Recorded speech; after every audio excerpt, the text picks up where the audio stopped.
Bellator 297 in bonus coverage for you. We are in Chicago after what has been an absolutely incredible night. We hope you've enjoyed it.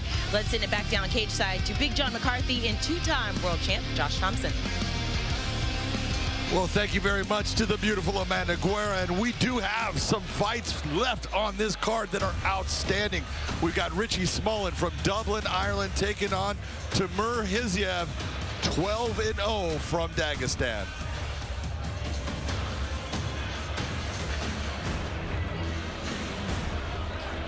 Our tail of the tape for this featherweight matchup, 12-0 versus 10-2-1. Timur Hiziev has proven he is an outstanding wrestler, but he loves to fight in the stand-up.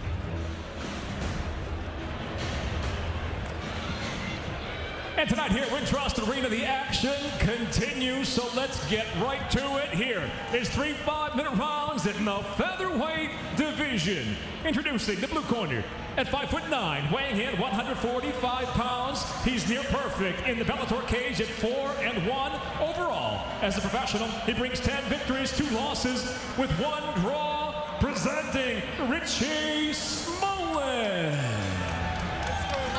And across the cage, his adversary out of the red corner at 5'8", weighing in 145 pounds. Coming off his successful Bellator debut, the undefeated professional stands with 12 victories, no defeats. Now ranked at number 8, Timur Hiziev. In charge, your referee Kevin McDonald.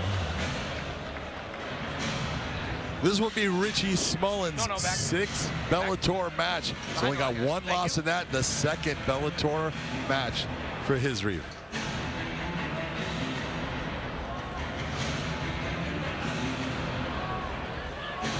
Ready to fight? Ready to fight? Let's go.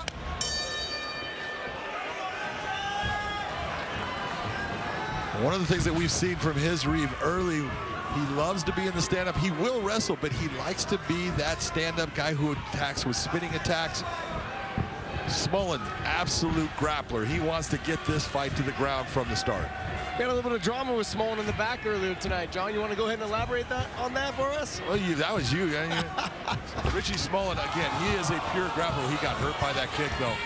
Pure grappler that does not like to wrap his hands. The commission wanted him to wrap his hands. Took care of that. Make sure that he's able to fight the way he's coming. Big time shot though by Hiziev. He's really hurt Richie Smullen. Beautiful uppercut.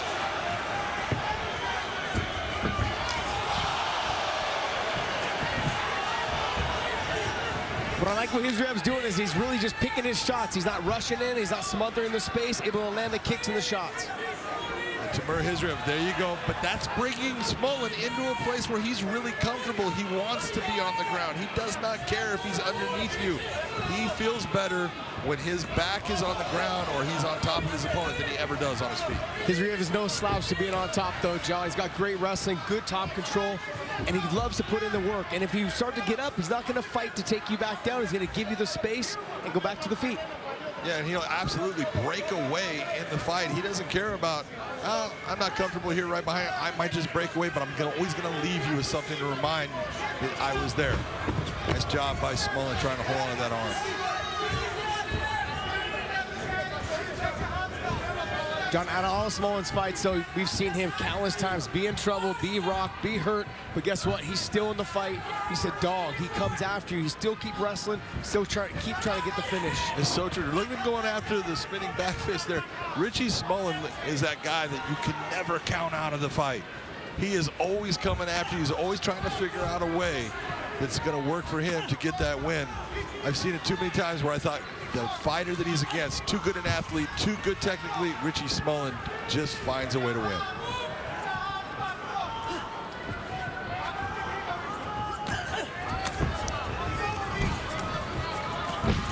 John, you know this. You were a part of a large part of my career in reffing and being around it all. But it really comes down to, I very rarely won the first round. I didn't have the power, I had the speed to stick and move. But Richie Smolin kind of falls into that. Sometimes he loses the first round. A lot of the time he loses the first round. But he comes back second, the third. Just keeps pushing, keeps grinding until you make a mistake because he fatigues you, and then he capitalizes. Richie Smolin reminds me of the guy that I was, the guy in the bar fight that you hit him with the bar stool and he just looks at you and grunts and you go, oh man, that's Richie Smolin in a fight.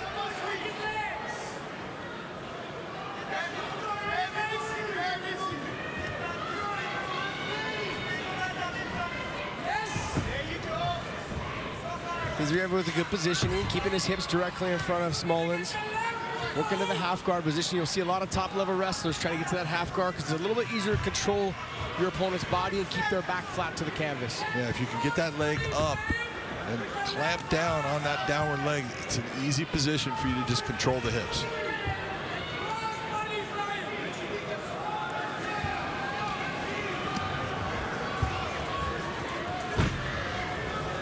Hisry doing a very nice job trying to just step over. Richie Smolin's got a very good guard. He's able to move his hips.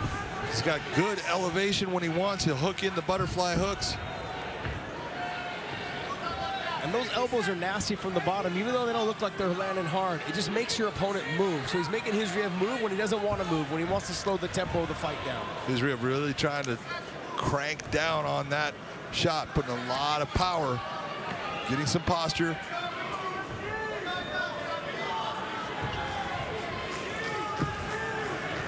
When we talk about Dagestani fighters, why do we see such a wide variety? Because everyone has come to the point where they think of Habib Nurmagomedov being the guy, and he had that wrestling base, and you kind of get it with some other guys, but we get a lot of guys. And you look at the champion here in Bellator, his cousin Usman, big time stand-up, really doesn't want to go to the ground.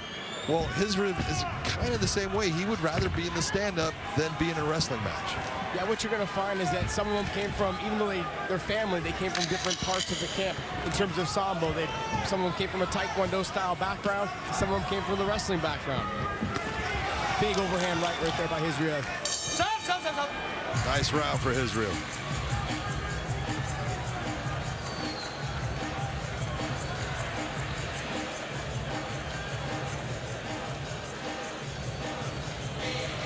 Забилось, нормально. Все четко, просто не спеши, брат. Не спеши, не проваливайся. Ты его наоборот провалишь, он будет бить. О, вообще, дырка, брат, стоит здесь. Дернул, атаковал, дернул.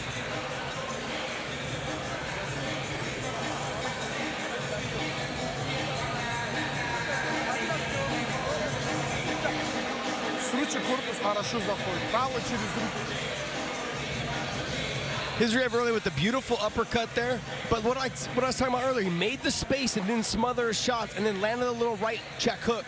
Nicely done. Then he went back to the uppercut, made the space again by pushing back so he could create enough damage and space to land the bigger shots. Nicely done by Hisriev.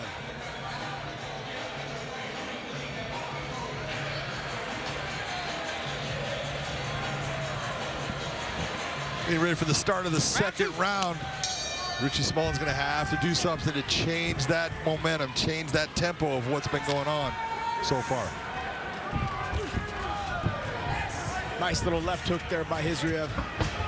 I like how he takes 2 steps back and then circles out. As soon as he starts to feel like he's getting his back to the fence, he makes sure he takes an angle.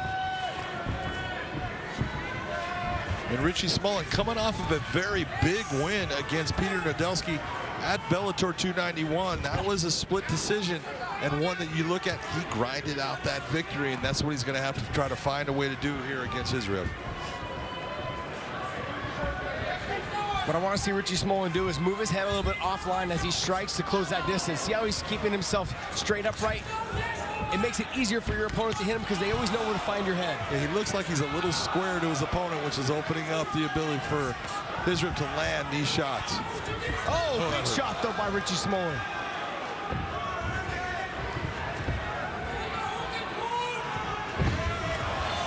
Beautiful inside trip by Hisriev. But again, isn't this basically what Richie Smolin wants? If I'm going to be somewhere, I want to be on the ground with you.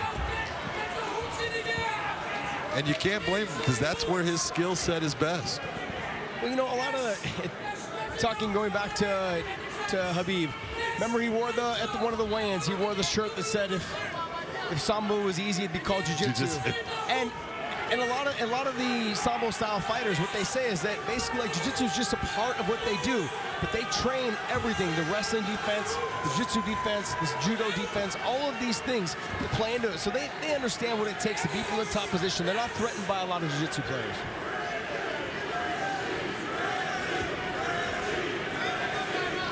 Got the crowd looking to try to give some kind of encouragement to Richie Smullen.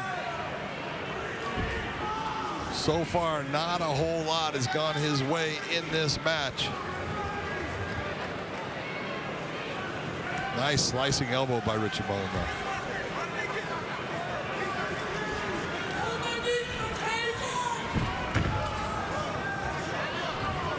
Looking to trying to pass that guard, at least get to the half guard there. We just lays flat on that leg, kind of suppresses the leg down, and then starts to slowly try to walk his body around it. That was a nice little knee tap attempt sweep there by Richie Smullen to kind of break his balance.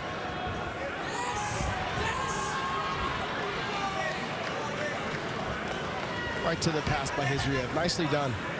But if you look into Hizriev's record, 12-0, but all of his stoppages have come in the first round. So now we're in the second round. It's kind of saying something about maybe he slows down a little bit. Maybe it's the whole, the pressure of the fight. He's looking good right now. Well, we saw in that first round he had Smullen hurt. Yep. He made the space, realized that he didn't want to jeopardize overcommitting too much and getting tired, so that he started stepping back and let the shots land.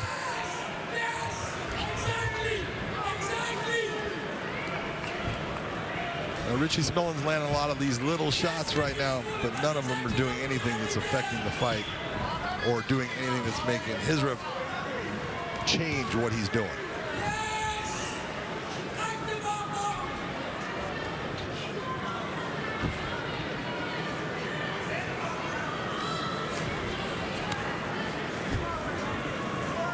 When you're watching at home, what you're trying to see is like Hizriev's in the top position, but he wants that far side underhook, and right now he has the overhook, and so that's why Richie Smullen is able to try to come up on the half guard or on the single leg to get back to his feet. Nicely done.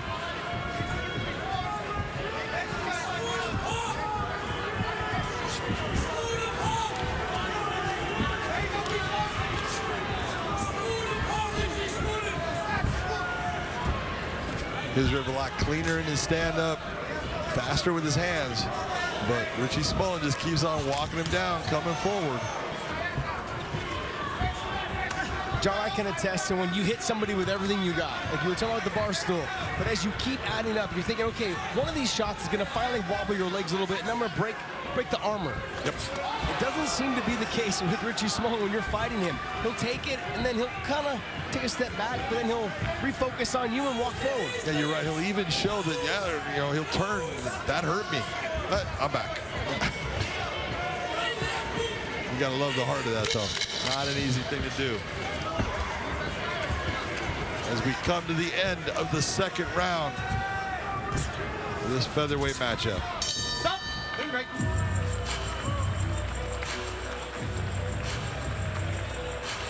Josh, is there any doubt in your mind what the score should be on the judges' scorecards? John, I've learned not to charter into that. That is such a weak excuse for you to not tell me what you think is going on in this cage. I have learned over the years, John, not to dabble in that area, my man. Stay out of the politics. Yes. Got it. If I was to, hypothetically speaking, if I was to say who was going to be winning the first 2 rounds, I would say Hizriev's got it right now. I would say so, too. But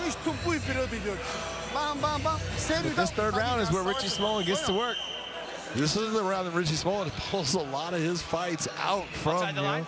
It's From where, John? Thank you. Pulls them out from defeat. He gets the victory.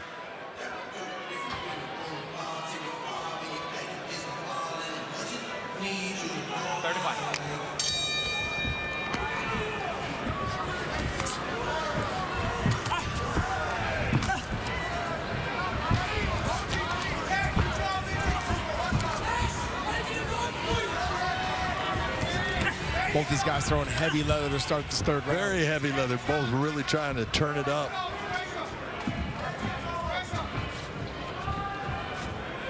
I mean, you could say maybe Israev's corner and coaching understood that Smolin would still be there in the third. It looked like he got the takedown early in the second, kind of slow the tempo down, not push himself too much, now come out in the third, so he's fresh.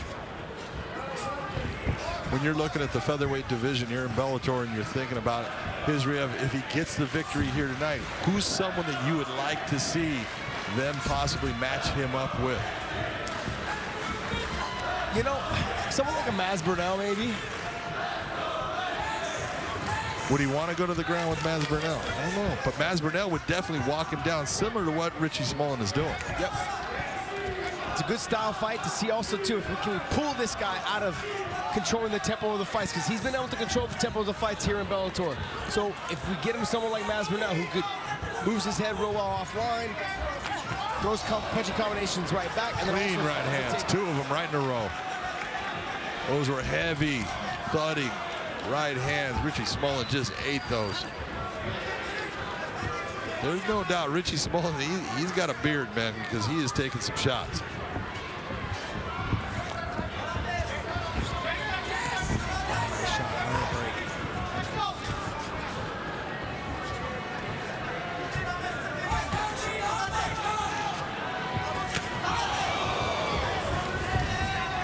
Smolin, when he throws that jab, he's got to return it back to his face a little bit quicker. He's getting countered with that overhand right. Nice job by Smolin, pull him up. Putting pressure on the neck.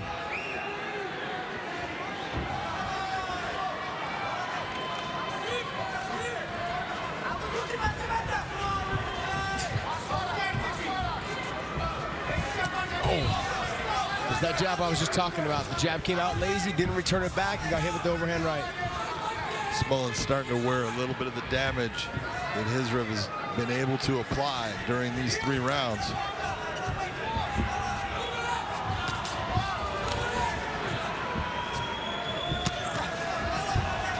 Clean body shot by Israev.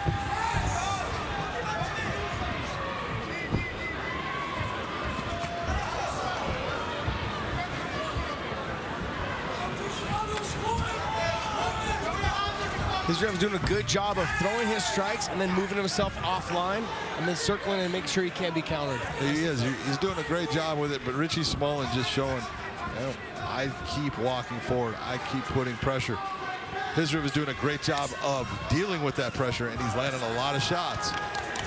Something you want to see from a young fighter. Something you want to see as far as, I don't just stop because someone's coming forward.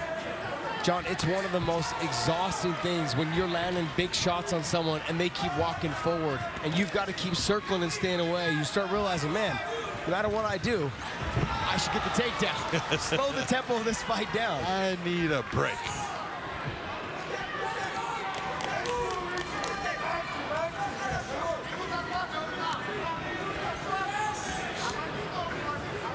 Minute 15 left in the fight. Richie Smolin trying to somehow find a submission, find something that's going to change the course of this fight. Good elbows from underneath, but that's not going to be the things that's going to stop Timur Israev.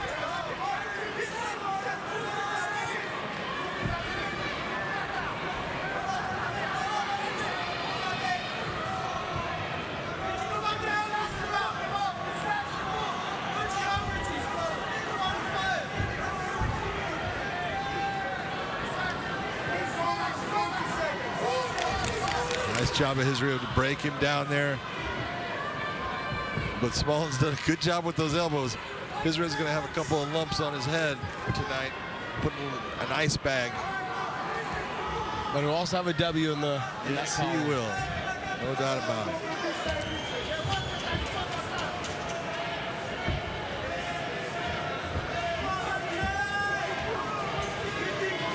John, you asked me, so who would you like to see Israev fight next in that featherweight division? You know, I thought you brought up a really good candidate with Masvidal. Maybe Maz is a little too high right now in that position and stuff, but a little headbutt at the end there. But you know, there's some people, if you're looking at it, it's a tough one. But I would say I would say I don't know.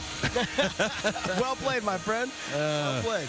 I would have said someone like Pedro Cavallo, but he's exactly. Also, but he's above too. He's fighting Aaron Pico next. Exactly. You know, but and I would, you know, I'd like to say, you know, he's not ready for a Jeremy Kennedy or anybody like that. They're too high. Adam Boris, Jeremy Kennedy. Yeah, way off the scales. But you know, we do have. I'm going to go with. I really like to see him with a submission guy, almost like a Lucas Brennan.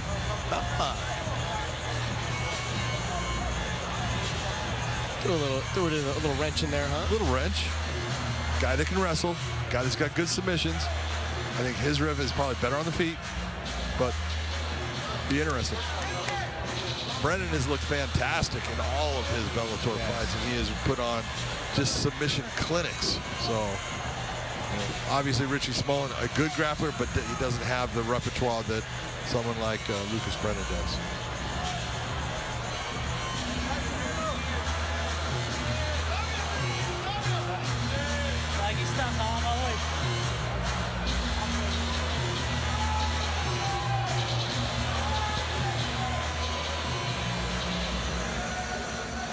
And we're waiting for our announcer, Michael C. Williams, to get himself into the Bellator cage to give us this announcement. And here is Michael C. Williams. Ladies and gentlemen, having gone the distance, we'll go down to your three judges: Chris Lee, Scott Jones, Ron McCarthy at cage side. All having exactly the same 30-27 for the winner by unanimous decision, Timur Imam Hisriv. 30-27 across the board. Hisriv now goes to 13-0. Ladies and gentlemen, stay tuned. We have much more post-limb action coming your way.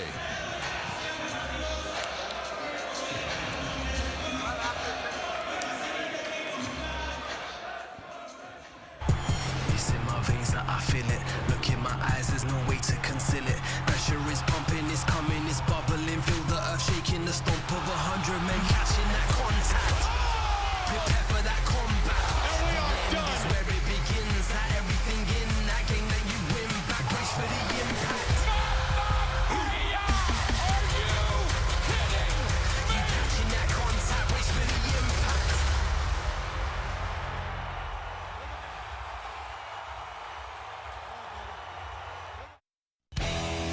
From the gym to the streets, Bellator fans head to BellatorShop.com and gear up in the same apparel the fighters wear. Hey Bellator Nation, follow us across a large array of digital platforms and stay up to date on everything you need to know. Like us on the Bellator Facebook page and see exclusive videos. Follow us and get instant updates on Twitter at Bellator MMA and get a chance to have your tweet live on the broadcast. See amazing pictures on Instagram at Bellator MMA. Join Bellator Nation today. Our teletape for this light heavyweight matchup, and we have got a banger here. We've got Alex Polizzi, ranked number 5, going up against the Irishman Carl Moore at 8. Yeah, look at the height and the reach is going to be his advantage. Try to hang on the head of Alex Polizzi to try to slow him down and use his reach to keep him at bay. Let's get it up to our announcer, Michael C. Williams. Tonight here in Trust Arena, we'll go back to the light heavyweight division. We're scheduled for 3 5-minute rounds. We introduce the blue corner at 6'2", weighing in 205 pounds. Holding the number 8 ranking, he stands with 11 professional victories, 2 losses. He fights out of Belfast, Northern Ireland, Carl Moore.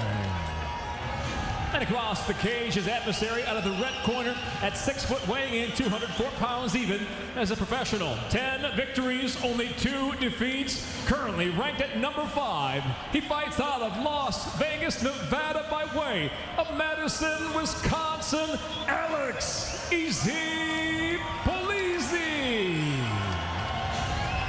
And the referee in charge, Rob Madrigal. Our referee for this light heavyweight matchup, Rob Madrigal from here in the state of Illinois.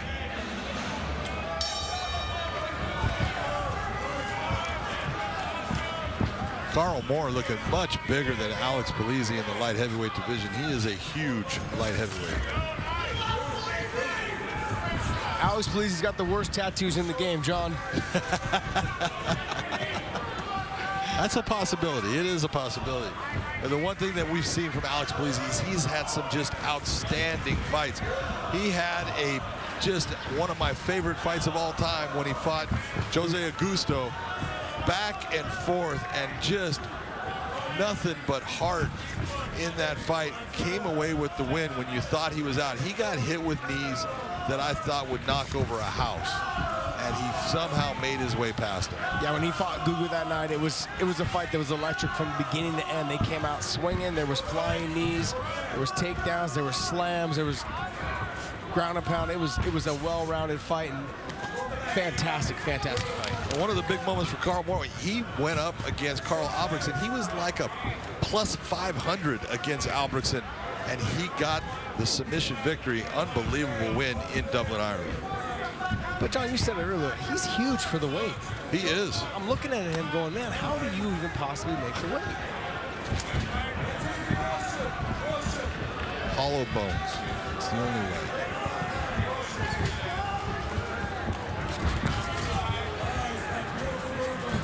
Polizzi's last fight was his fight against Ipoke.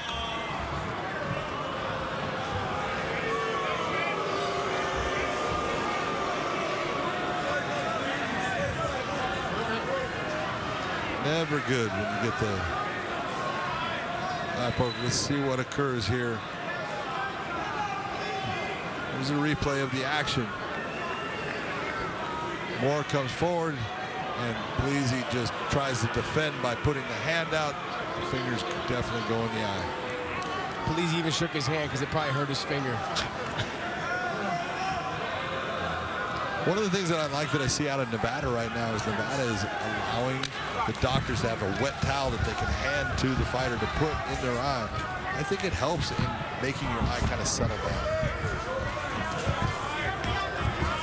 John, let me ask you this. Are you allowed to pour water in your eye to clear it? No, they don't allow them to put, take water and pour or anything like that. You look at it's like you should be able to do, oh, big straight left hand. That caught Polizzi. This is the type of fights that Polizzi gets into. He just keeps on coming forward. He'll take shots. He took so many shots against Yoel Romero that he had broken his jaw in 2 places. That was not a good night, but when it comes to heart, there's no doubt that Alex Polizzi is never going to give in. He's got to move his head offline because that straight left's finding a home every single time.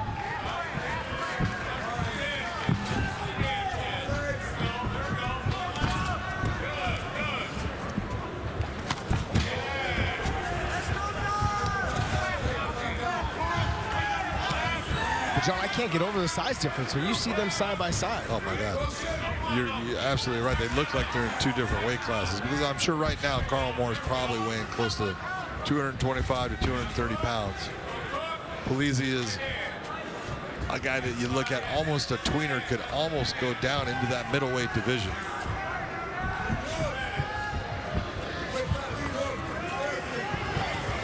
Nobody wants to suffer, man. I love you. Not any more than I, which is apparent.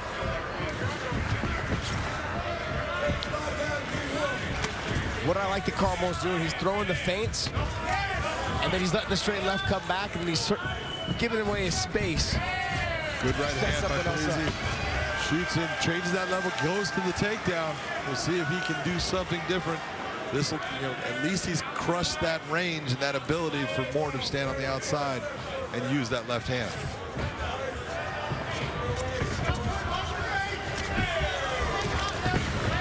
Nice head kick off that exchange, though, by Polizzi.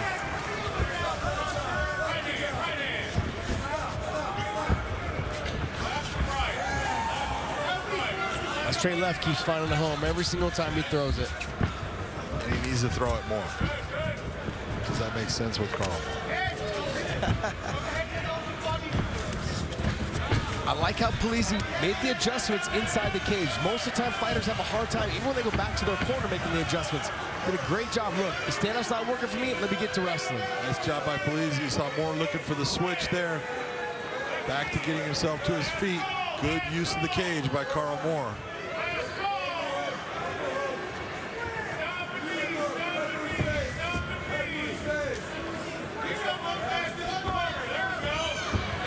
The old school foot stomps, John. Marco Huas, baby. That's where those come from. Funniest thing King is, of the streets. it still makes you move. Even if they don't hurt, you still lift your foot. Yeah.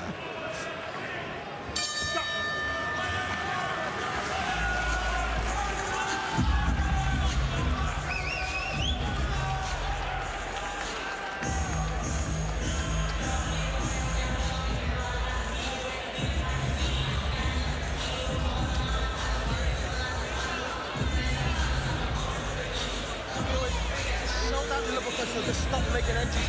He's terrified out there, okay? Yeah. And when he uses Backing away is perfect. I think the straight lefts were definitely the tail of that round. Carmel had the straight lefts and was able to keep him off balance with the punching power. And even in the wrestling, he wasn't able to. Carmel was able to pop right back up to his feet. Nicely done. Absolutely. I would say that if you're looking at Carl Moore, did exactly what he wanted to do for most of that round.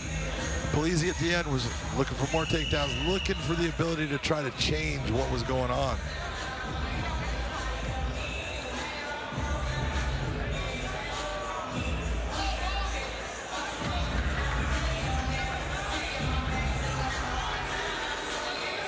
Round two, round two.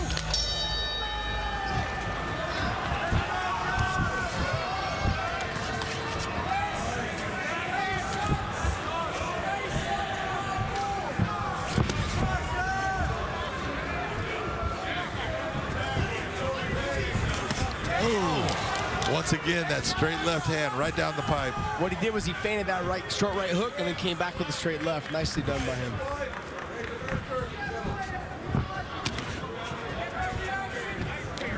He does a very good job of making that thing pop straight out, straight back. Well trained. I think that's a little bit more of what Polizzi needs to do. He needs to put that constant pressure so he can't set down on his punching power. Right now, Polizzi's having a real problem with the range, getting himself inside. Now he's starting to make big lunging movements. But out of those breaks, John, because he is the faster fighter, and he obviously is a little bit smaller, he needs to, on the breaks, let the hands go. Always exit with something that tells him, hey, you don't want me to be here. Polizzi has the possibility of maybe. Got squashed down right in the middle of that. Good job by Carl Moore. Great job of circling around. He's needed to keep circling.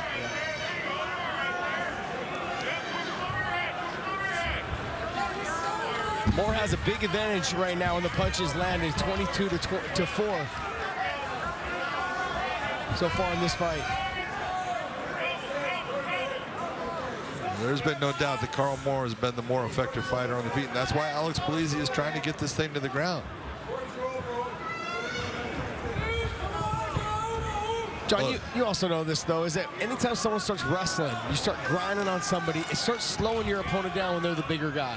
You just keep pushing on him. We've seen Alex Polizzi just grimy, just keep going, and look at what he's doing right now. He's onto the top position. Now he can start to do work. Very nice job by Polizzi to get there, but almost caught. Good job by Polizzi to make sure that doesn't happen. Put both hands inside those legs. Let's see if he can keep him here. Nice elevation by Carl Moore.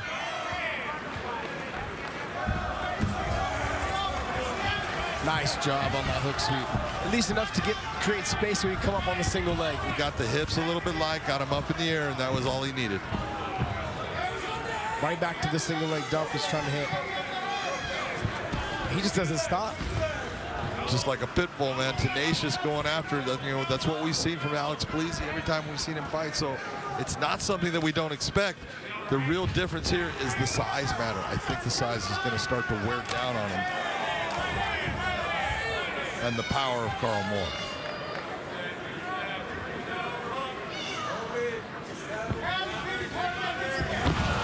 Nice takedown. Very nice takedown, going backside with it.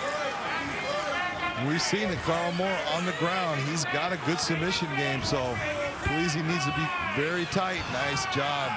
Got too high on that. Polizzi almost goes to mount.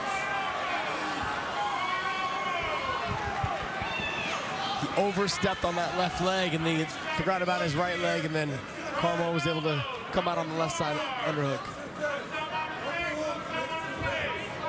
But this is a good, right now, good position for Polizzi. He needs to maintain this top position. If you want to look for the submission, go ahead. Try to do some damage, but right now he's not getting hit by that left hand. He's attacking that straight arm lock or looking for Kimura.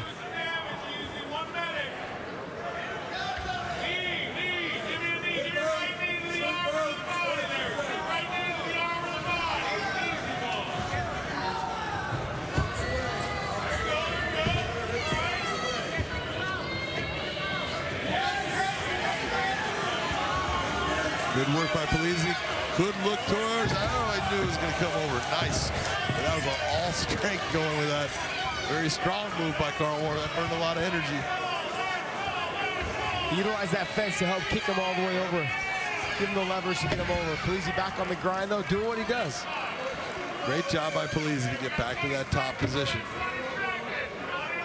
Only 15 seconds left in the round. John, is this enough to steal the round? You know, you can take a look and say he's done good work from the top position. He looked for the submission. There really wasn't anything there. He got swept, but he got the position back. A couple of shots in the beginning of the round were pretty sharp by Carl Moore, though. That was kind of a whippy answer. Who scored the round? Who won the round, John? Excuse me. I am the play-by-play man. You are the color man. I am going to ask you. I'm gonna give that round to Alex Polizzi. I think it's 1-1 going into the third. Oh, I like close, that. though. I like It's it. close. Same thing. Carry that shit straight back. Okay. Watch that high kick. Keep that right hand high. Okay. A lot of feints right out the gate. We're gonna look fresh right off the gate. Okay. Okay. Big breath. Catch your breath. Hooks and straight right. Set up that takedown and let's just walk out of here, okay? Yep. All right? You got to do damage when you got him on the ground. Yeah. Position first, then damage, okay? He's giving you that mount, too. Yeah. Okay, if you enter, you stop that head. Because they're not Leading his corner, he's telling him all the right things, John. Absolutely. Will Fleury there in the corner of Carl Moore.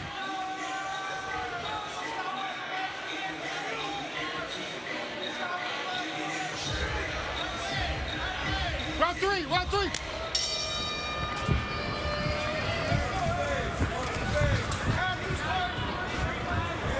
Polizzi needs to start. There you go. Changing levels and getting into Carl Moore's legs. Try to keep this from being a stand-up battle where he's going to eat shots from the outside. Very nice uppercut by Carl Moore. Nice head kick, though, by Polizzi.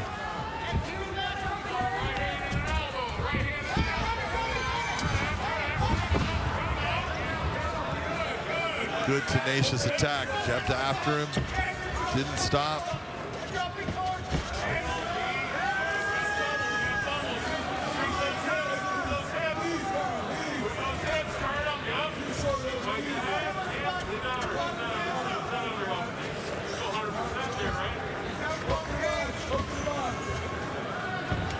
They're doing a good job of defending, trying to keep that wide base. Hit the knees up the middle and try to get him to separate his hips and back out like he just did. No matter what, Polizzi is tiring Carl Moore out. Just mentally saying, I'm tired of you shooting on my legs. I mean, if you're Carl Moore, do you try and get the takedown now? Put your heavy, Absolutely. your bigger body on top of Absolutely. Polizzi and try to slow him down. Because we've seen Polizzi before in the past, John, and we know he's not going to stop. He's going to keep coming forward. On his fight with Romero, his jaw was broken in 2 places, and he just kept coming forward. No quit. Not the smartest thing. Not the smartest thing. But no, he's got no quitting. We've seen that multiple fights. This guy comes to fight, and he's going to give everything he has. He's the kind of guy you're looking for because he always brings it. He's never going to stop and just do the minimum. He's going to try to do everything he can to walk out the winner in the fight. The fence didn't help him with that right there. If that was out in the middle of the mat, there would have been a difference in body positions. This is what happens. You go out and you start eating these shots right here. Not a good thing for Polizzi. You have to have cage awareness when you hit submissions like that. Beautiful job by flipping them over the top. Great job, and that's what happens when you don't utilize your legs. You gotta have those hooks in.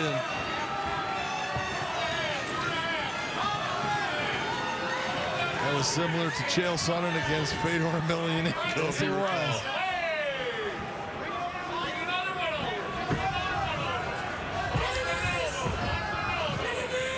2 minutes, a lot of time, and his corner told him you've got to do damage if you're in the top position. He did. That second round was close. Could be anyone's round. But it's not easy to do damage from side control because you only have a couple ways to attack. You could try to use the elbow. It's a great tool. Or you look towards the crucifix position to open up with either elbows or punches. But you're normally generally using both arms to control the body, so it's a hard time attacking offensively.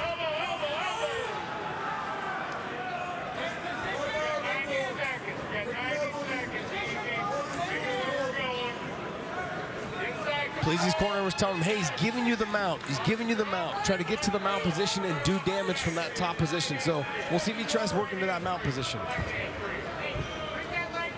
The problem is when you're fighting someone or with someone that's a little bit bigger than you, you go to the mount. It's almost easier for them just to roll you over. At times, you get to that mount, you want to do something to settle the hips down, put a lot of heavy pressure on him.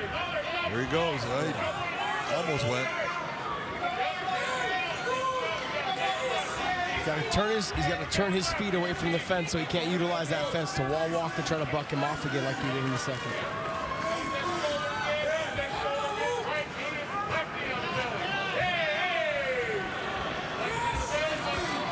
Good pass right now, and he does. Got to walk him away. But he's going to use that fence. You know, that's going to give him that leverage to be able to buck him over. Well, not only that, he went right to the mount, John. So it was bucking him over, but going to the mount. Great job by Polizzi, though. There it comes again. Polizzi ends up in the top position. You got to give him credit. He's done a great job throughout this fight of making Carl Moore end up underneath him in these grappling exchanges. You talk about fight IQ all the time on our podcast weighing in.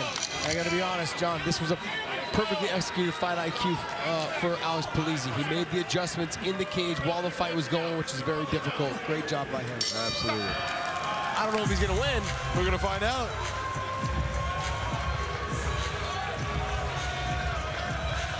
Both men got their hands up in the air. A little bit tired, and I don't blame either one. They put a lot of energy out in that fight. A lot of damage done. Big shots by Carl Moore. Great grappling exchanges by Alex Polizzi.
Now up to Michael C. Williams for our official announcement. Ladies and gentlemen, for the decision, we go to your three judges at cage side. Chris Lee, Scott Jones, Ron McCarthy. All who have it the same at 29-28 for the winner by unanimous decision, Carl Moore.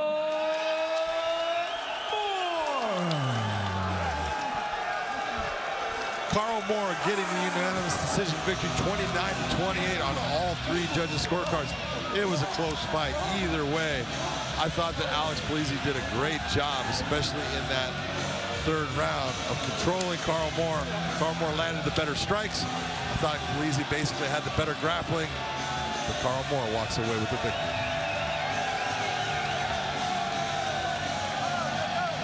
For everyone out there, we have much more bonus coverage coming your way of our post-limb fights. Stay tuned.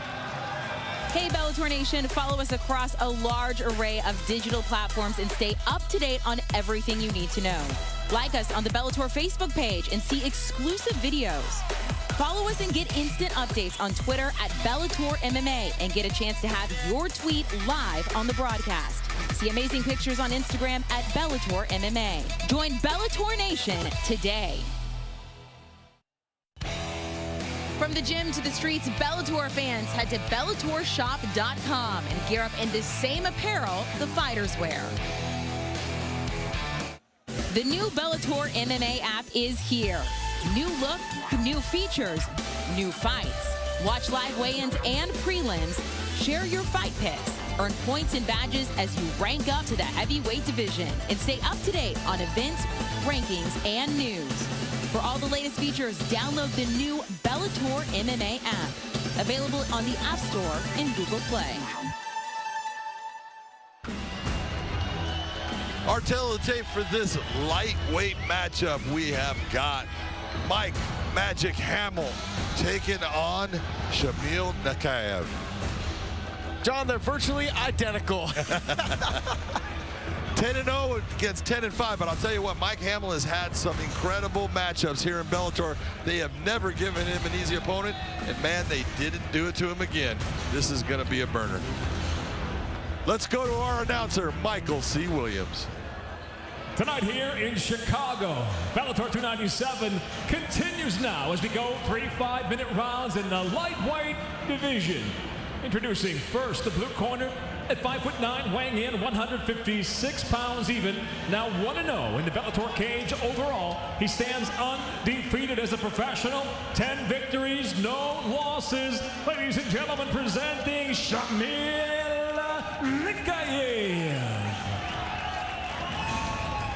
And across the cage, his adversary out of the red corner at 5'9", weighing in 155 pounds, victorious in his last fight with a 42-second TKO. He enters tonight 10 professional victories, 5 losses. Introducing Magic Mike Hamill. And your referee in charge, Kevin McDonald.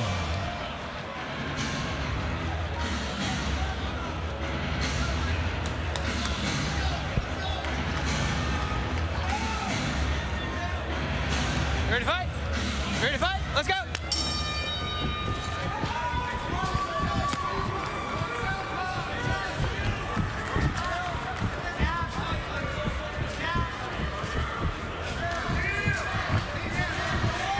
Shamil Nemkov, very good stand-up. We've watched it before.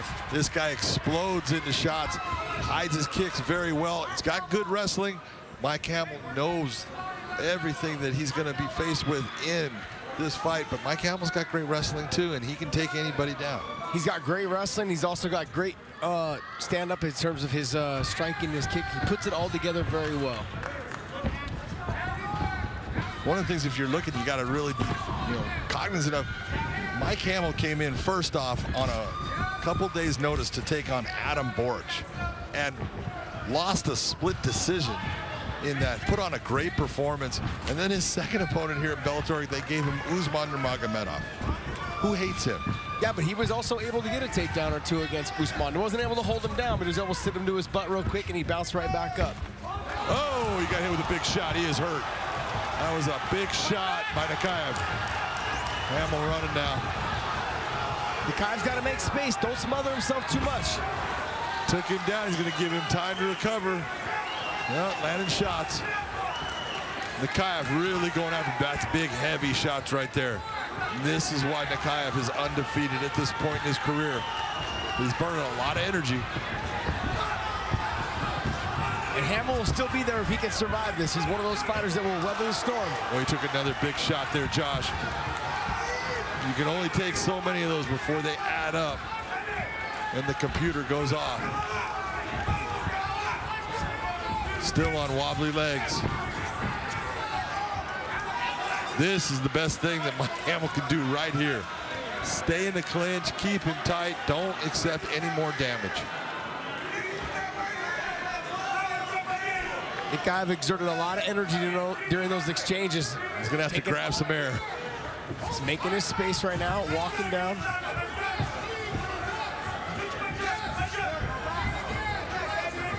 Hamill still looks a little wobbly. He just got hit again with a clean left hand. That was a nice knee up the middle, though, by Hamill. Oh, beautiful elbow off that break.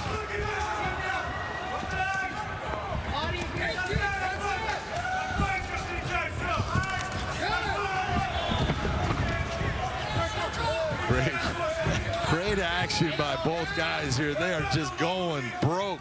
It is non-stop. Hamill's been hurt multiple times in this fight, but he keeps on fighting his way back. John, we talk about fighters being in shape all the time, and the recovery is a lot faster when you get in trouble, you get rocked when you're in phenomenal shape. We've seen Hamill get rocked before. He's in phenomenal shape. He comes back and does a great job of the rest of the fight. Well, I'll tell you what, Nemkov sits down on his punch, and he has got some power. Heavy hands. This is a fast-paced first round, John. Just ask Nemkov. He's like, what happened? I thought I was going to get this guy out of here.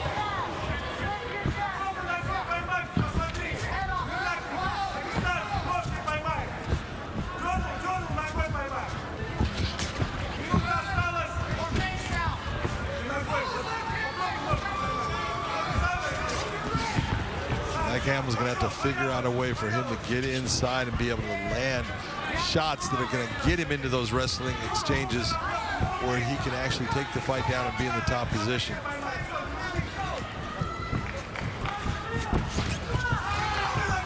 At this point, you can see he's just eating the bigger shots continuously in this round. Then even when Hamill does get off, Nemkov is also just able to slip underneath or come out on the other side. He's hitting him. Oh, and then again, making a miss. That left hand has found a home. That right hand just found a home as well. Absolutely. Nemkov, man, Hamill is tough. Nemkov has landed 33 shots so far in this round. And I would say that 3/4 of them have been heavy shots. Nemkov's landing on a 50% clip there, John. 50%. Yeah, it's doing pretty good. Lean right.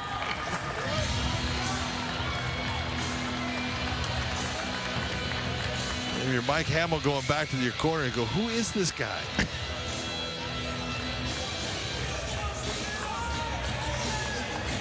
How you feel? It looks fucking great. Hey, let me see you. Slow down just a little bit. John, the story of Nemkov in this round was obviously all the big shots that he was able to put down on Mike Hamill. And just came over the top every single time. Hamill's having a hard time with that range, and he was able to clip him like, almost like right on the tip, behind the ear. Wobbled him a little bit, kind of smothered himself, but those little short choppy shots really do the work and do the damage. Did the same thing after he landed the shots. Right hand, left hand. Hamill trying to get away to make space to recover. It was amazing that Hamill took so many big shots and recovered from all of them, showing the kind of grit that he has, because, man, I'll tell you what, a lot of guys would not have survived that round. Gentlemen, round 2.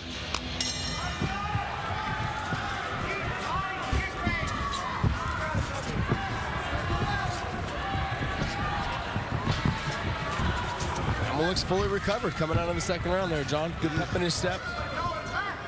We know he's got a gas tank, and we know he goes. That's what he needs to do right there. Change this. Nice job of trying to switch, turn it the opposite way. Nemkov's got good wrestling defense. And that tempo in the first round was so fast, I was surprised. Because you normally, when you go back to the corner after the first round of exerting that much energy, it kicks in that you're tired. And you come out in the second round, you're like, man, I'm exhausted. What Tired happened? now, yeah. And they came out like the first round never happened, John.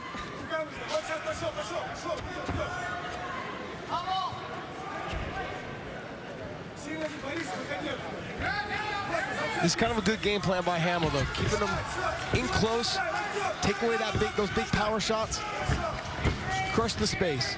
He definitely has to continue to move to his left to stay away from the power of that left hand, because that left hand has been just a laser finding the chin of Mike Hamill.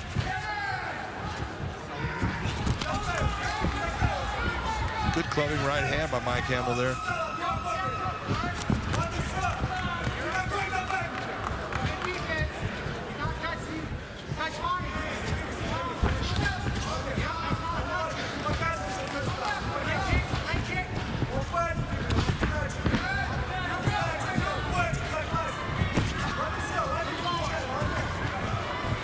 Call that setting up the shots and the takedowns. He's not doing it raw dog. What he did was he waited for Nemkov to go ahead and set up his big shot, and he lowered his level and shot in. Nicely done.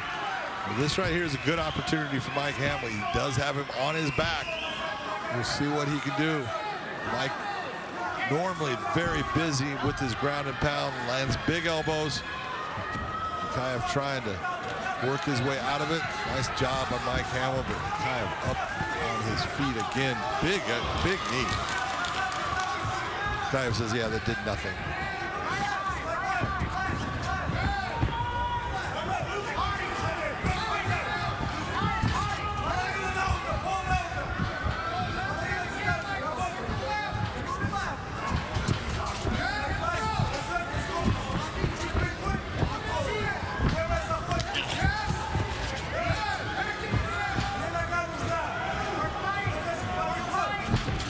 Was a little bit more loopy with his strikes. You got to start throwing them right down the pipe, because that's how Nemkov's beating him to the pace, to the punch.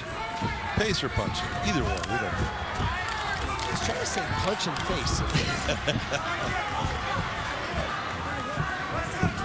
I love how Nemkov keeps on looking at him and shaking his head like, yep, that was good.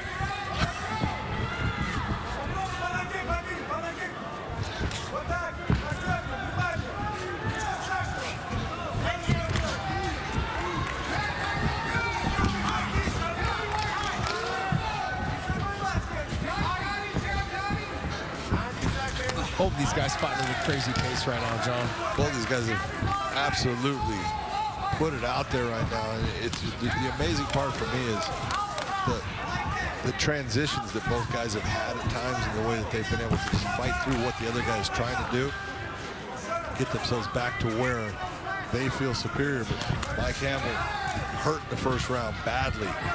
He's looked good in this round.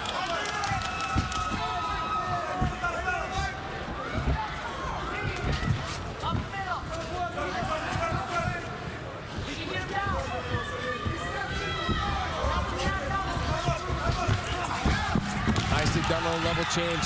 Penetration all the way through. Nemkov not settling on his hip, though, and jumping right back up to his feet as fast as he could. Look at how quick Nemkov gets back to his feet. That's just outstanding work right there. It's beautifully done, because you can never settle in on the bottom. Otherwise, once your back goes flat, it's easier to control you on the bottom.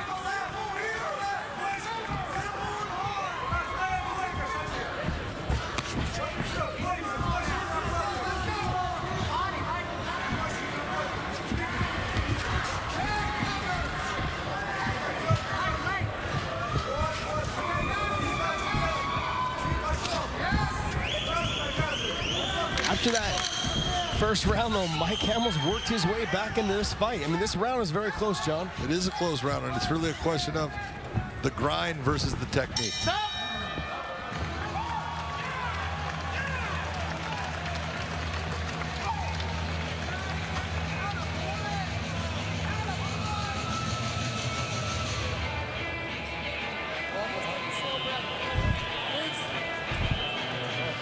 John Crouch in the corner of Mike Hamill with David Machad, and you get Greg Jones in the corner of Shamil Nemkov. Got leg kicks there. Great corners on both sides. He's tired. If you want, that wrestling's there too. You got Bryce Meredith, though, right there in the corner of Mike Hamill, working the wrestling, grinding away. Great addition to the Bellator family as well. Take it. Take it if you want to drink. You finish this fucker in this round. Hey. Hey, John Crouch is very subtle in his approach as a coach. That's gonna... The way he talks, you better finish this guy this round. John, I got nothing but respect for coaches that tell their fighters the truth. Absolutely, that's the best. That's what you're looking for. You can't have someone that's going to sit there and not give you the information you need. And everyone's different in the way they receive it.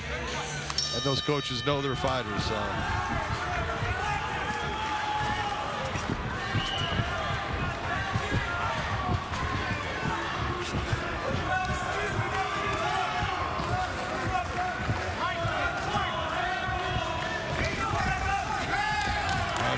Looking to get this back to that grappling range.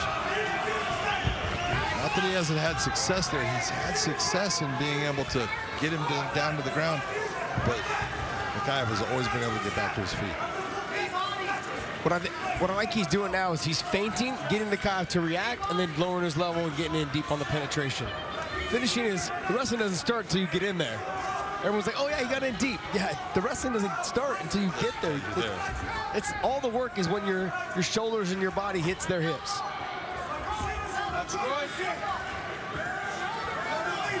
You can tell though that the pace of Mike Hamill has really put Nemkov in a position where he's starting to wear down as far as his output. It's the pace of Hamill and just that grind that he brings. Shamil is still in this, still fighting well, but he has slowed down. But John, there's a little bit of mental that goes into that as well. I had you out of here in the first round, or I should have had you out of here in the first round. I went hard at you. You're still here. Why are you still here? And now I'm getting tired. And now I'm pressed against the fence, potentially losing this round. I mean, I know we're only a minute and a half in, but I'm saying, like, now it's being pushed on me when I was the one dictating the pace early in this fight. You're absolutely right. Yeah, but these are the positions Nemkov was getting himself out of earlier in the fight, and now you can see he's not.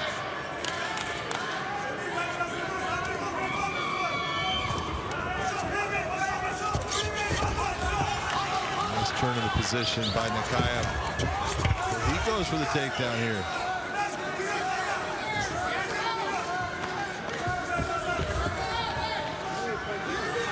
Hamill trains with Benson Henderson. He's real slick against the fence at defending takedowns. I'm sure it trickles on all down to all the other fighters. You saw right there when Nemkov, his hands were going down on the legs. All of a sudden, nope, they're coming up because, oh, I got a problem.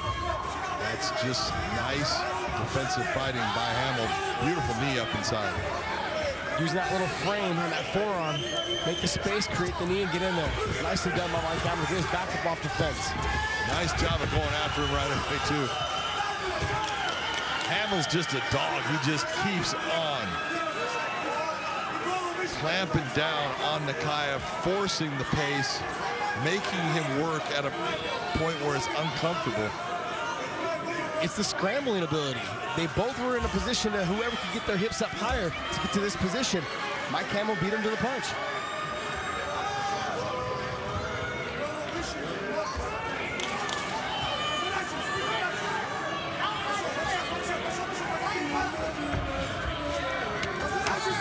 Hamill trying to look to be the first guy to put a mark on the career of Shamil Nemkov.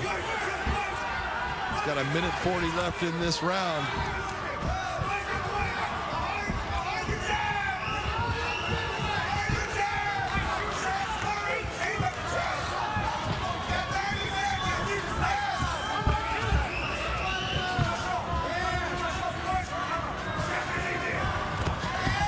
On that timing, he gives him the feint, makes him react, lowers the level, gets in deep. But again, Nemkov able to bring him back up, controlling. Great pace, great pressure by Mike Hamill. But you can tell Nemkov is just a technically good fighter. He does everything well. When you have fighters that are 10-0 though, John, and they're, however, they're undefeated, they need fights like this before they get up into that upper echelon of fighters. They have to dig deep, get through it, and work hard. This is a good test for him. Absolutely. You need that fight where you have to suck it up. You have to bite down on that mouthpiece. 30 seconds left in this fight. He's still looking to try to put that left hand on Mike Hamill, and Hamill is looking to try to get one more takedown, one more shot on him.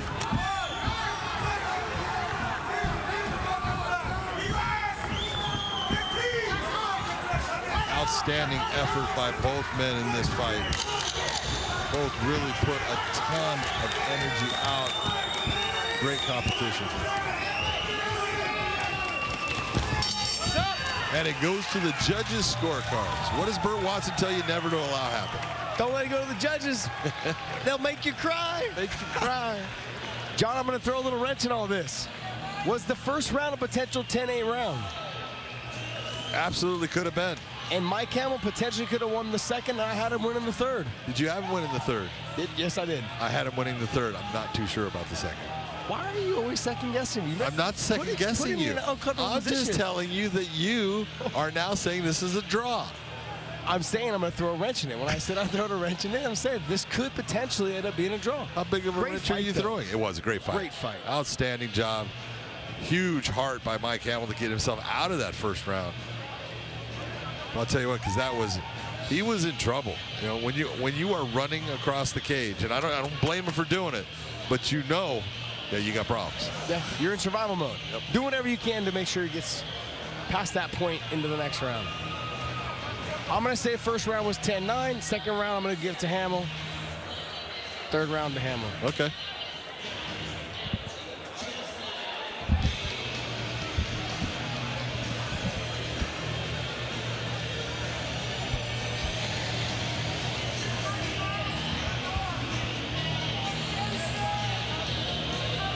My man Josh Thompson coming up with all kinds of ideas of what the judges are going to be doing, but that first round definitely could have been a 10-8.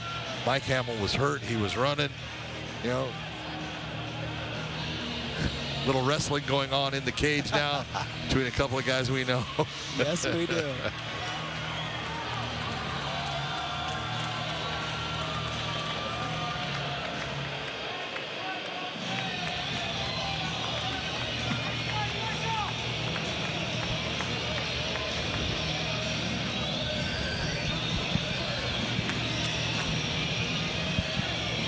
Our man Michael C. Williams finally getting himself up into the cage so we can find out who the judges have decided wins this match. So we go to the golden voice of Michael C. Williams. Ladies and gentlemen, having gone the distance at the 3 non-stop rounds of action, we'll go to your 3 judges. Your first round, McCarthy scores the fight 28-28. He has the fight even. His scorecard, however, overruled by judges Chris Lee and Scott Jones, who both see the fight the same at 29-28. They have it for the winner by majority decision, Magic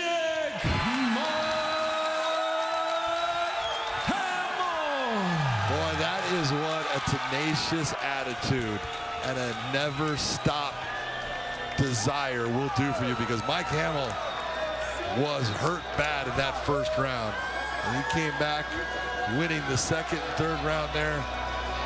Outstanding job by Mike Hamill, but I do agree with the 10-8 round in the first. I agree with it as well. You know, and that second round was a toss-up. Really decided on what you thought was more important. It was the takedowns, the control as much as he possibly could. Hamill had some good work in the second as well. Third round, I gave it to Hamill. So we have 2 more fights coming up on our Postlims shortly. Stay tuned. It's in my veins that I feel it. Look in my eyes, there's no way to conceal it. Pressure is pumping, it's coming, it's bubbling. Feel the earth shaking, the stomp of 100 men catching that contact. Prepare for that combat. And we are done. This is where it begins. That everything in that game that you win back. Brace for the impact.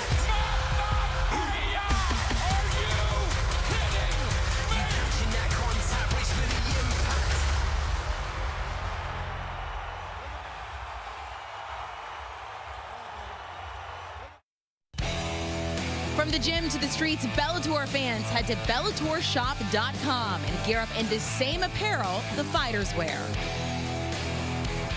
Hey Bellator Nation, follow us across a large array of digital platforms and stay up to date on everything you need to know. Like us on the Bellator Facebook page and see exclusive videos. Follow us and get instant updates on Twitter at Bellator MMA and get a chance to have your tweet live on the broadcast. See amazing pictures on Instagram at Bellator MMA. Join Bellator Nation today.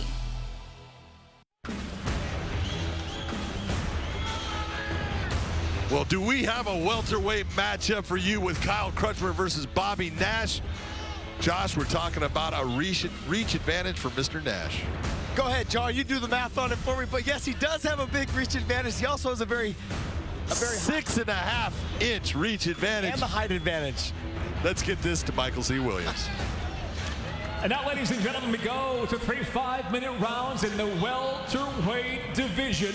Introducing the blue corner first. At 6 foot, weighing in 171 pounds even. His professional record 12 wins, 4 losses. He fights out of Roseville, Michigan, Bobby Nash.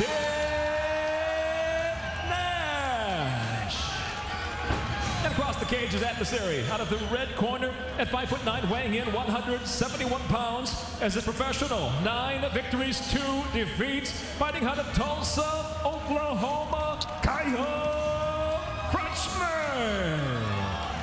And the referee in charge, Jason Herzog.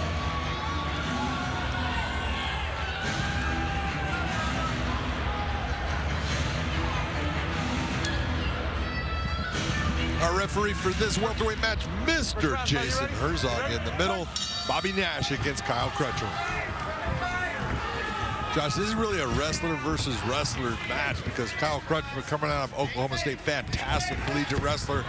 Bobby Nash, he's got a wrestling background. He lives off of wrestling. How do you see this?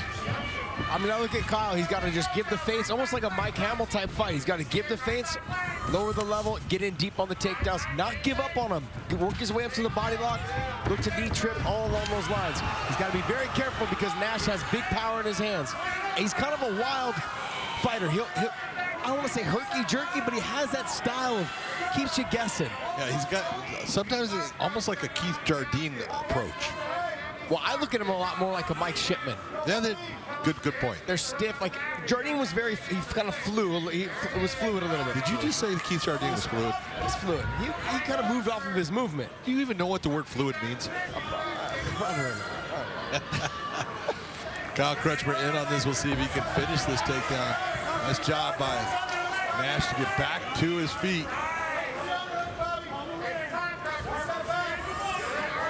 Crutchmer now fighting out of Dallas, Texas with Fortis MMA. This is his first fight with that camp. He was there with... Nice lateral. This is what I was talking about. When he fought Jalil Willis, he would shoot the double leg, wouldn't get it, he'd back out, go back to his feet. Working his way up to the body lock, utilizing these trips, these foot sweeps, inside trips, all the things that I know he's really good at. I've trained with Kyle for years, got a beautiful duck under, great foot sweeps. Glad to see him utilizing all of his weapons and tools.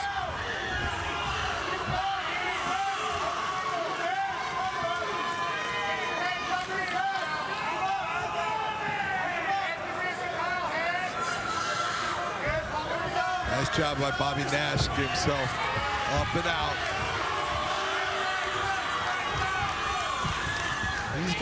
He's got a very long jab, man. He needs to really think about popping that thing out a little bit more. But John, you know, if you have that reach and that long jab and those long push kicks, if you're missing your mark, you tend to get tired. Anytime you miss, it takes twice the amount of energy.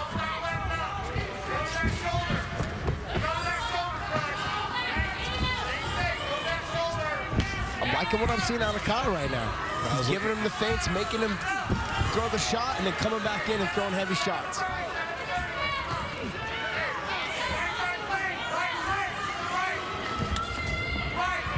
I've sparred and worked a lot with Kyle. He's got a beard on him. He can take a shot.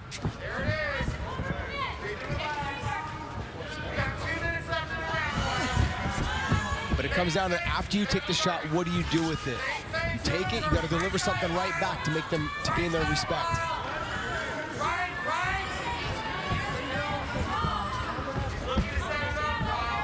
Well, not too sure about the movement of Nash. He's getting a little frustrated with how quick Nash is to move himself out of range.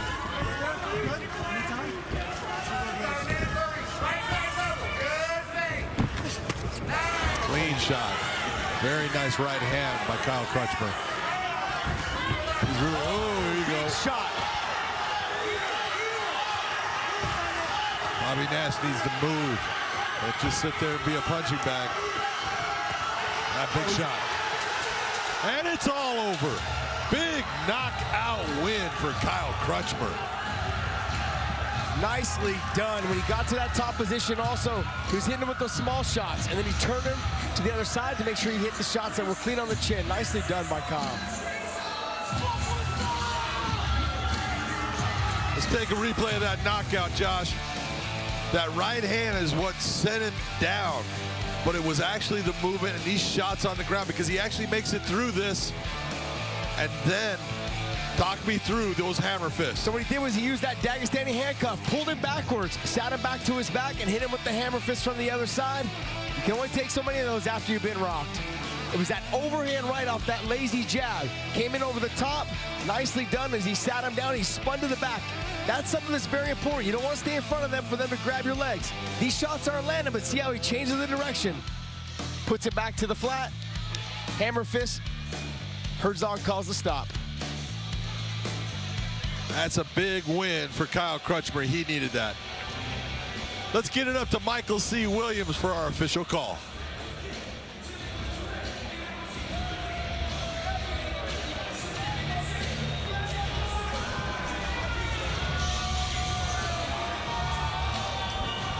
Ladies and gentlemen, inside the Bellator cage, it comes to an end. 3 minutes, 42 seconds into round number 1. Referee Jason Herzog steps in, waves off. The contest due to strikes. The winner by TKO, Kyle Crutchmer.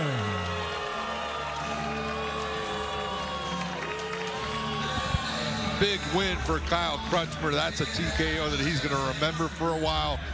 First win with Fortis MMA. We've got one more fight for you, so do not go away. We've got a big fight that you're going to enjoy watching. Stay tuned. It's in my veins that I feel it. Look in my eyes, there's no way to conceal it.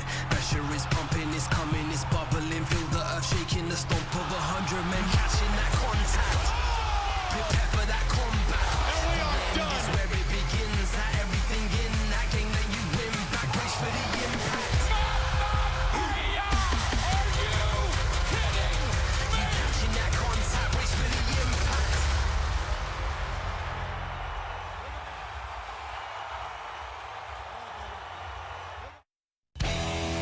From the gym to the streets, Bellator fans head to BellatorShop.com and gear up in the same apparel the fighters wear. Hey Bellator Nation, follow us across a large array of digital platforms and stay up to date on everything you need to know. Like us on the Bellator Facebook page and see exclusive videos. Follow us and get instant updates on Twitter at Bellator MMA and get a chance to have your tweet live on the broadcast. See amazing pictures on Instagram at Bellator MMA. Join Bellator Nation today. Well, we've got a heavyweight matchup for you. Our tail of the tape for the heavyweights. John, they're both big men. 264, 261, 30 years of age for Vladimir Govea. Gabriel Sayek, 36. 1-1 versus 1-0.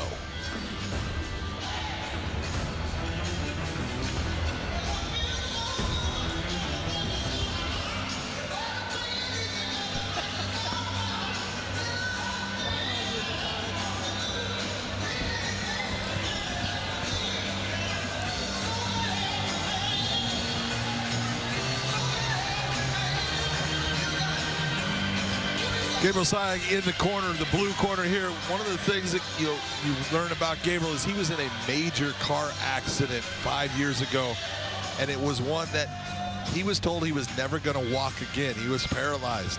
He not only made it back from being paralyzed, being able to walk, going all the way to being able to fight and making it here to this fight here tonight. So, big time story. Gotta say, that man's a winner already.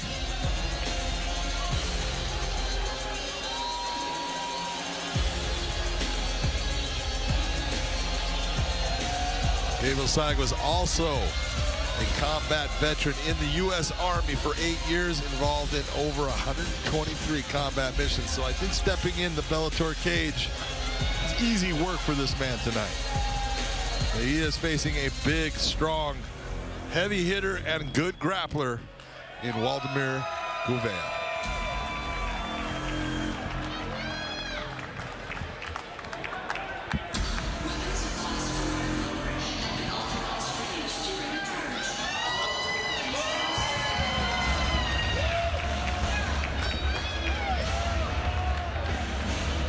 And for one last time this evening, let's get it to our man, Michael C. Williams.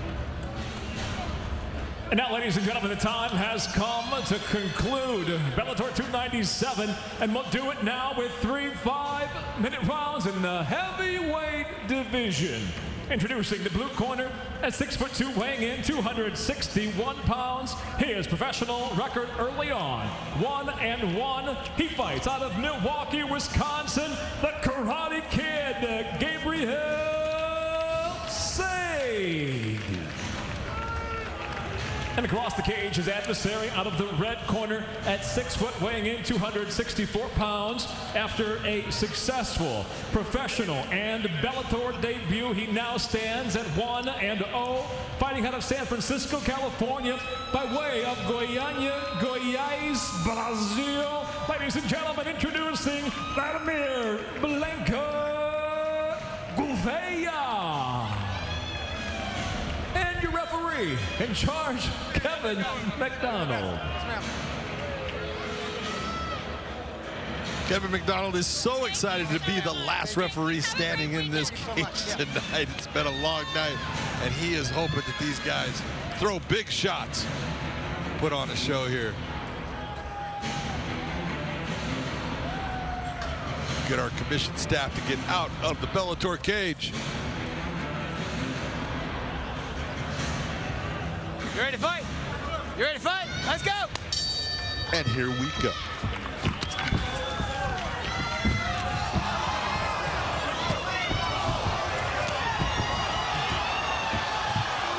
Got a haymaker special going on here. Oh, big. Oh, that hurt him bad. That body shot hurt him bad. He is done. It is all over. No way he was going to survive that body shot. You could hear it. Vladimir Gouveia just annihilated him.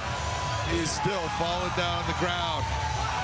That's the way a heavyweight fight is supposed to go down, Josh Thompson. Gouveia's got great submissions, good takedowns. Ralph Gracie in his corner, legendary Ralph Gracie in his corner, goes out there and stands. Don't you talk to me about the lightweights. Did you see that? Did you see what happened right there?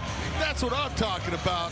Heavyweights, baby. John knows everything about heavyweights. That's why we call him Big John. It was just the big shots right off the bat. They both came out for exchanges. That's what we saw in their first fights. It was just Gouveia that was landing the clean shots. He made enough space to create the distance to land the big shot. So if you watch as he falls up, big kick right to the body, nicely done. If he would have smothered himself, that kick would have never have landed. He would have stayed in that boxing range. After you land that body shot, John, what does it feel like? Your whole body shuts down.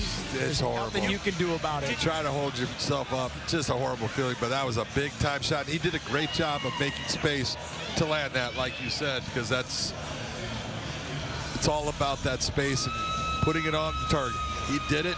Great job by Vladimir Gouveia. Second win here in the Bellator cage. He's feeling pretty good about himself, and he should. Let's get it to our man, Michael C. Williams. Ladies and gentlemen, the night comes to a close. 20 seconds into round number 1. The winner by knockout, still undefeated, Vladimir Blanca Gouveia. We had a great night of fights here tonight in Chicago. I want to say good night to everyone. My man Josh Thompson, I'm John McCarthy. Have a great one.